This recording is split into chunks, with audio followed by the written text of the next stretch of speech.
In a way, it was my fault. But I had known Elaine Ingram for years, and when she asked me for the details of her brother's passing, I could not force myself to tell her the truth. When she said to me that night, right after the funeral, "Did he ask for me before he went, Harry?" I lied to her. I had to. "Yes," I said, "he kept asking for you. He kept saying how much he loved you." "Did he say he would come back?" Elaine whispered. "Yes," I told her, "he said he'd come back." She and her husband, Peter Ingram, took over the old house out there at the edge of the swamp. Peter was a writer. He could make a living anywhere. And Elaine insisted on moving in because she said Mark would be coming back sometime and he would surely return to the house in which he had died. For 6 months they lived in that house, and I got to be pretty good friends with Peter. He'd come over to the radio station every now and then and sit with me while I was on watch. Sometimes on the mid-watch, which is usually dull around 4 in the morning, he'd poke about, asking questions, and I'd tell him what I knew about being a radio man. He had a natural aptitude for that sort of thing, and before long he could have sat there at the Bug and worked a shift without much trouble if I'd dared to let him. One night he was sitting there watching me, and when a lull came and I leaned back to light a cigarette, he said suddenly, "Harry, I'm worried about Elaine." I knew what the trouble was. Elaine was convinced, you see, that her dead brother would come back to her. "She just sits there in the living room," Peter said, "and never says a word. Old Iago sits there with her. Harry, I've got to do something about it. It's driving me insane." I said, "Why don't you get rid of Iago?" "Elaine likes him." This Iago had lived in various shacks around town for as long as I could remember.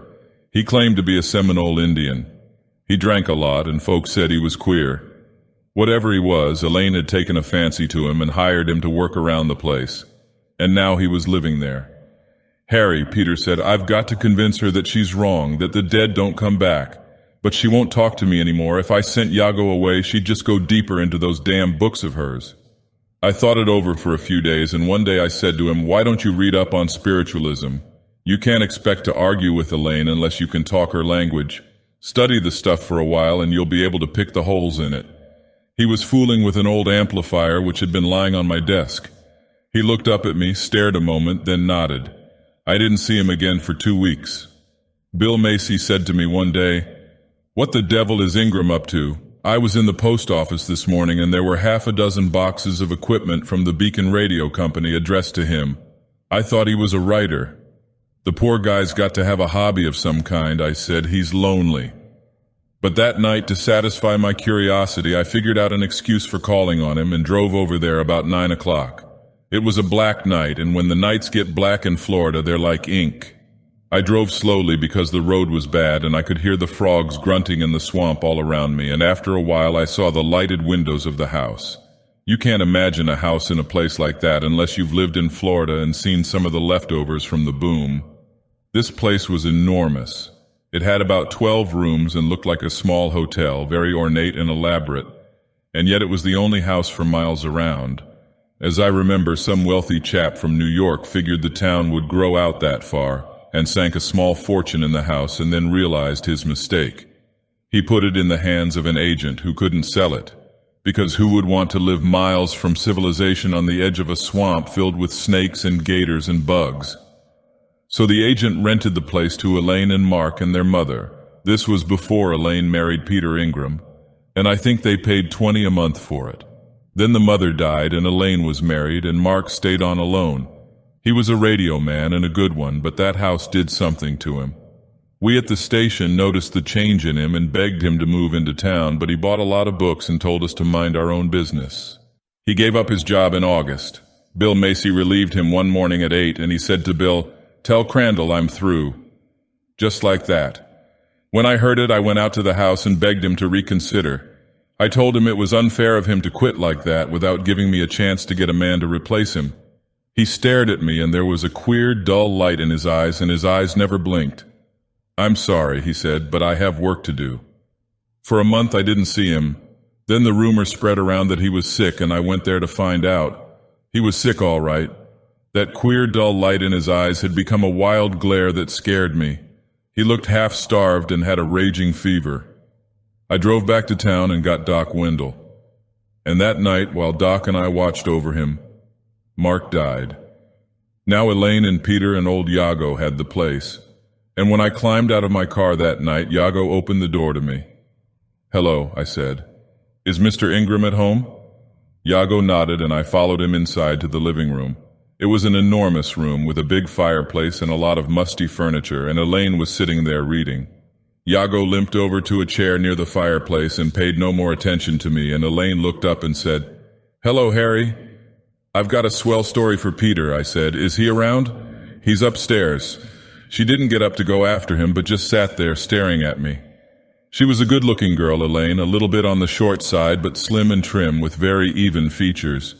She seemed tired, though, and I could see that she hadn't bothered much about her looks lately. Careless, I suppose, because they didn't have many visitors and she seldom went anywhere except to the village. "I'll go talk to him," I said, but she shook her head. "He's working. I'm afraid he won't want to be disturbed." Well, there was something queer in the air, and I didn't exactly know what to do.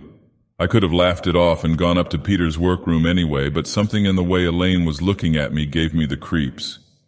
"It is pretty late," I mumbled. "Maybe I'd better come around some other time." But just then I heard a door open upstairs and Peter called down, "Is that you, Harry?" When I went up, I saw right away that he was in bad shape. He was wearing slacks and slippers and no shirt, and needed a shave and looked all in. He couldn't have looked any worse after a week's drunk. "Been a long time since I've seen you, mister," I said. He nodded and kept on nodding for a moment while he stared at me. He seemed to be making up his mind to do something, and then rather abruptly he gripped my arm and said, "Want to show you something." His workroom was at the end of the hall, and he didn't release my arm until we were inside with the door closed. "Even my wife hasn't been in this room for the past 2 weeks," he said. "Look." I looked and my mouth sagged open. It was a big room and reeked of stale cigarette smoke. The shades were down. I guessed that they'd been down, and the windows too, for a long time. And the whole back end of the room was piled with radio junk. "What the devil," I demanded, "are you doing, building a broadcasting station?" "Look it over," he said quietly. I looked it over. He had some ultra-shortwave apparatus that was unlike any ultra-freak stuff I'd ever seen. The receiver apparently was still in the experimental stage, with loose wires and disconnected condensers sprawled in a mess. But the transmitter was what made me suck in my breath. I knew what this ultra stuff was all about, but the weird-looking amplifiers Peter had hooked to his transmitter stumped me. He saw me squinting with disbelief. "Don't worry," he said. "It'll work. I'm throwing the ultra-high frequencies clear out of the spectrum with that amplification hookup." "About all you'll do," I said, "is drive the boys at the station mad, interfering with our reception. What's more, you haven't a license." "For what I'm doing, I don't need a license. Besides, it's far from finished. I'll be a month working on it yet before I'm ready." I walked over to his desk, and he had a stack of radio books there that would have tested the learning of an advanced electrical engineer. I started to look them over, but he said gently, "Never mind those, Harry." He pulled open a drawer. There were more books in the drawer, books of a different sort. "Some of these were in the house when we came here," he said. "Mark must have been studying them. Others I obtained by mail from a collector." I skimmed through a couple of them, but it was all Greek to me. Stuff about the Black Mass and Bethmura and the Black Lakes of Hali. Stuff about voodoo and the dark arts. "Hell," I said, "only a nut would bother wading through this junk." "What's eating you anyway?" "She reads it," he said. "Who, Elaine?" "Yes." "You mean she takes this junk seriously?" He nodded. I didn't like the way he stared at me or the way he handled those books when he replaced them in the drawer. He seemed to resent my disbelief, and he touched the books the way some folks touch a Bible. Reverently, sort of. Then suddenly he said, "Elaine mustn't know about this. You understand? She thinks I'm working on a novel." "That's what I thought too," I said. "Well, you know better now, but you mustn't tell Elaine." I told him I wouldn't tell Elaine. I told him he could stand some sleep too, and if he didn't ease up a little, he'd find himself in bed with a nervous breakdown. His answer to that was a crazy kind of laugh, and the same sort of laughter kept coming in little gusts from way down inside him as he walked with me along the Hale. "I'll be over to see you soon," he promised, and held my hand for a minute, and I felt his eyes on me as I went down the stairs. I turned, said, "So long," and walked into the living room to say goodnight to Elaine. Evidently I didn't make much noise. Elaine didn't hear me coming. She was on her knees there in the shadows, and in front of her was a table on which stood a photograph of Mark. Her hands gripped the edge of the table and her gaze was glued to the photograph. I thought she was praying. Naturally, I took a step backward and would have faded into the hail again without disturbing her. But then I heard the words that were whispering from her lips. "Hear me, O mighty Nyarlathotep," she was incanting. "You who walk in the farthest shadows by the black lakes of Hali, listen to me, I entreat you. And you, O Hastur, O Prince of Evil, send him back to me, for my own God has failed me. Give him to me as he promised to return." I stood there, chewing my lips and gaping at her. It didn't make sense. It was a mumbo-jumbo that scared me, and I felt little shivers crawling over me. Then while Elaine went on repeating those same words, I saw Iago, the Seminole. He was sitting on the other side of the room, staring straight at me. It was dark over there, and his eyes were like red coals in the darkness. And I suddenly had a feeling that if I intruded, those coals would burn me. I'd had enough. I tiptoed out of there and closed the front door behind me as softly as I could. I got into my car and turned it around and drove back out of the swamp. That night I stood the mid-watch and jumped at every slightest sound. My nerves were as tight as fiddle strings. Even the shrill cackle of code couldn't make me feel at ease, and once, while I was working the SS exhibitor, a big housewife spider came slowly through the open door into the operating room, and I went over backward with a shriek. I didn't go near Peter Ingram's house for 3 long weeks. I wanted to forget what I'd seen there, but then one night, Macy was supposed to relieve me at midnight. At 11, his wife phoned to say he was sick, so I called George Latham's home to get George out. His wife answered. George was at the fights. When he came in, she said she'd hustle him over to the station. At 1 o'clock, I'd been on duty for 9 hours and was all in, and suddenly everything went wrong. A Norwegian freighter was calling with important business, and a mad clatter of meaningless dots and dashes came out of nowhere to drown him out and tear my ears off. For half an hour it continued unabated. When George arrived, I was a mental wreck and was cursing my head off. "Listen to it," I said. And suddenly there was something else for us to listen to. It was the voice of Peter Ingram. For a while it slurred up and down the scale the way a phonograph sounds if you press a finger against the turntable, slowing it, then letting it speed up, then slowing it again. We couldn't distinguish words right away because of the crazy variations in tone. But finally the tone leveled out and Ingram's voice roared through the operating room. George Latham and I stared at each other and neither spoke. I don't know what he was thinking, but my thoughts were back in the shadowed living room of that big house on the edge of the swamp. I was standing there with Iago's glittering eyes on me, and I was watching Elaine, because the words that came roaring through the phones were almost the same words I had heard Elaine whispering on that other occasion. Something about the Black Lakes of Hali, about Nyarlathotep and Hastur and the Prince of Evil, and Mark, Elaine's brother, who was dead and who had promised to come back. It went on and on and on, and we listened to it. An SOS couldn't have silenced the air lanes any more completely. Both George and I knew that every operator within listening distance was doing exactly what we were, forgetting his job and concentrating on that weird, crazy babble of words from Peter Ingram. Finally, George said explosively, "I've been telling you for weeks that guy is goofy. Listen to him." I was listening. "Hearken to me, O mighty Nyarlathotep, you who rule the midnight forest by the shores of Hall, hear me." "I'm going over there," I said. For Peter's sake I had to. For our own too. The crazy fool was interfering with all kinds of important business. If he kept it up, he'd have the law down on his neck, and then maybe it would get back to us. We'd be criticized for having let him monkey around the station. I didn't want to lose my job. I didn't want Peter to get into any trouble either, because in spite of what I'd seen and heard, I still thought the world of Elaine. So George Latham took over, and I backed my car out of the station garage and drove over to that house on the edge of the swamp. It was raining a little, and the road was black and dangerous, and there was a light in Peter's workroom, but the rest of the house was in darkness. I stepped into a pool of water at the foot of the steps and began cursing. The door was locked. I had to knock and then had to stand there for what seemed like an hour, waiting for someone to answer my pounding. Old Iago opened up. I said, "I want to see Peter, it's important," and I pushed past him. He turned to stare at me as I strode to the stairs. I could feel his eyes eating into my back. Not until I was halfway up the staircase did he close the door. And while I was hiking along the hail to Peter's workroom, I heard the Indian climbing after me. Peter's door was shut. I banged on it. A chair scraped inside, and there was a queer, heavy silence for about 10 seconds. which seemed a long time, and Peter said, "I'm not ready for you yet. Go back to bed." "It's Harry Crandall," I said. "Who?" "Harry Crandall, and I've got to talk to you." The chair scraped again, and I heard footsteps. I should have been prepared, I suppose. I should have remembered how thin and emaciated he'd been on my last visit. But the door opened, and I took one look at the man and stepped back, cold all over. He was like a ghost. "Come in," he said. "I thought you were my wife." I kept staring at him. His face was dead white, and his eyes were like holes burned in a sheet. He hadn't slept, hadn't eaten for days, I was sure of it. His hands shook, and a bulging little muscle at the side of his mouth kept twitching, and his breathing was hoarse and fast, as if the effort hurt him. He closed the door, put a claw-like hand on my arm, and pulled me toward the desk on the other side of the room. The desk was a radio table now, of a sort. It was cluttered with wires and paraphernalia, and in the midst of the chaos hung a microphone. "I'm working on ultra-high frequency waves," Ingram said.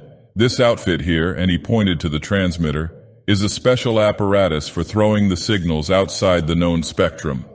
I put my legs wide apart and jammed my hands against my hips and glared at him. "You weren't working the high-frequency waves a while ago," I growled.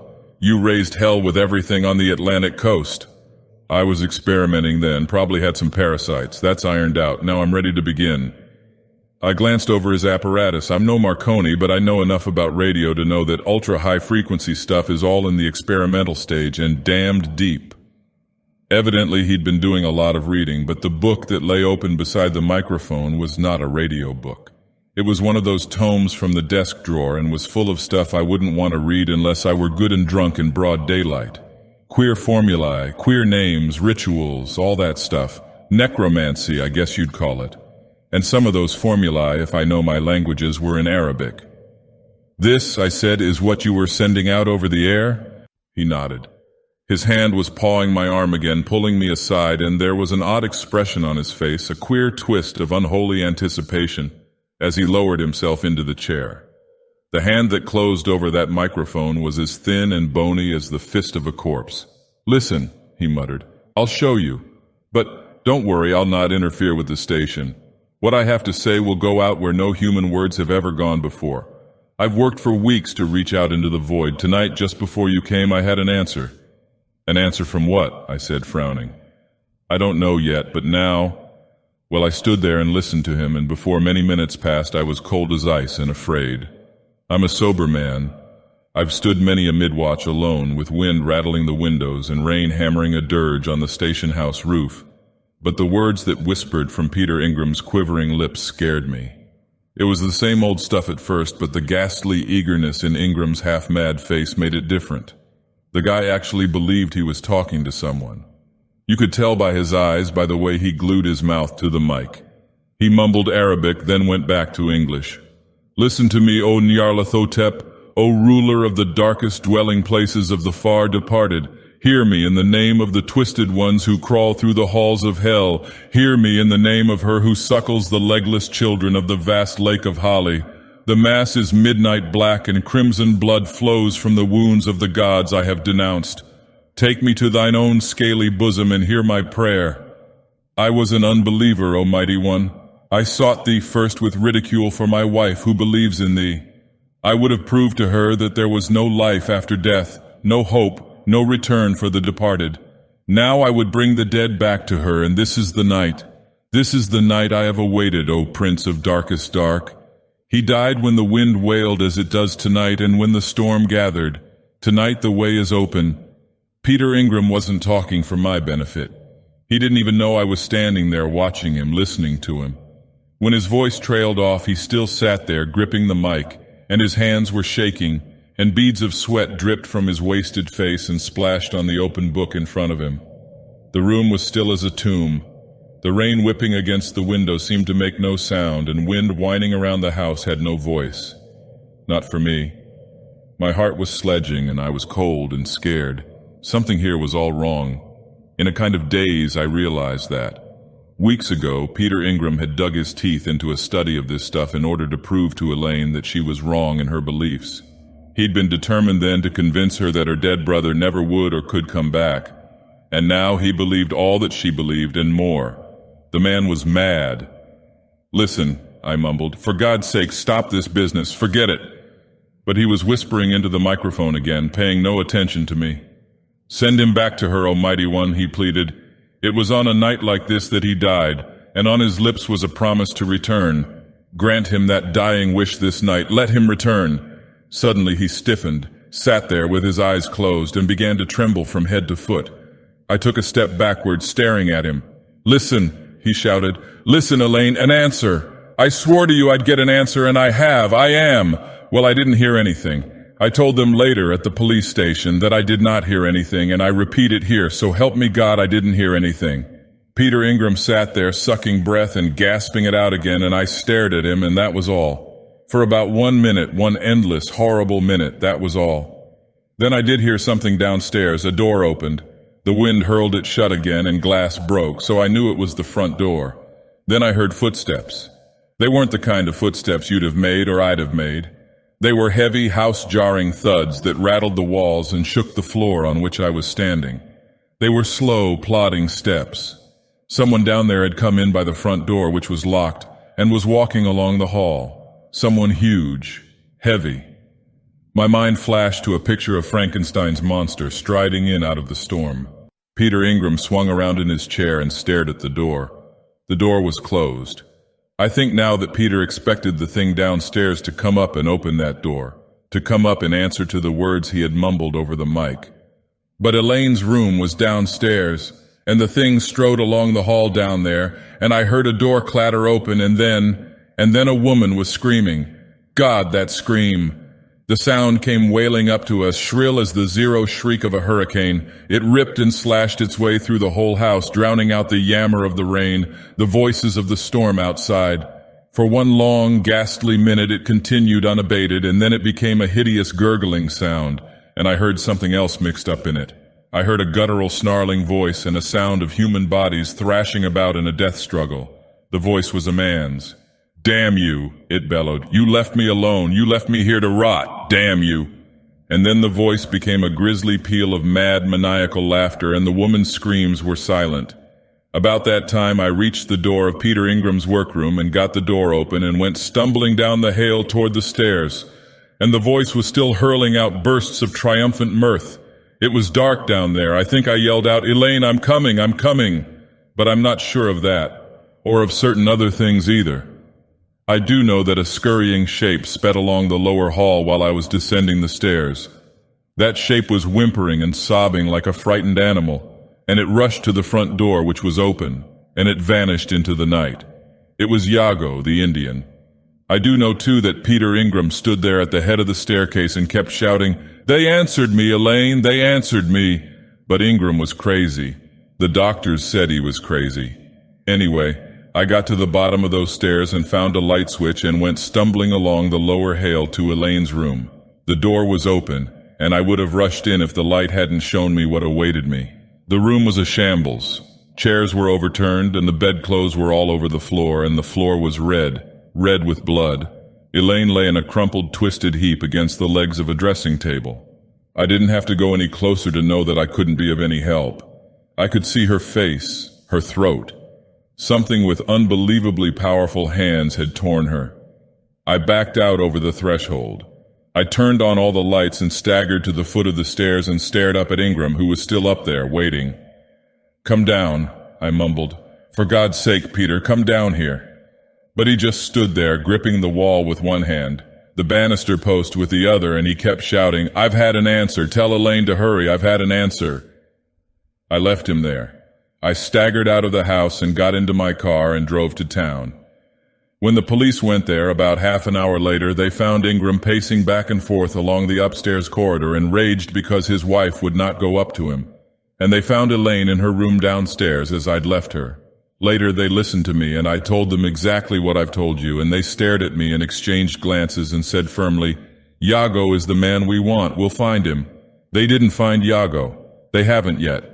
He was a Seminole Indian, and the Seminoles know every inch of the Everglades, every hiding place of the great swamp.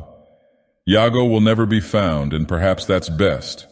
Because if they caught him, he might tell them the truth, or what I think is the truth, and he might make them believe it. And then they would question me again, and I might tell the whole truth. I think about it when I'm alone on the midwatch. I hear the wind wailing out of the swamp and hear the frogs grunting, and I think of the night Elaine's brother died. Because in the very beginning I should have told Elaine and Peter how he died, instead of lying to them. I should have told them that Mark was a raving maniac when Doc Wendell and I sat beside his bed that night. I should have told them that he not only promised to come back, but swore to come back. Swore in a mad outburst of rage to return and destroy his sister for having deserted him. The hours of the mid-watch are long and black, and more than once on my knees I've prayed for daylight.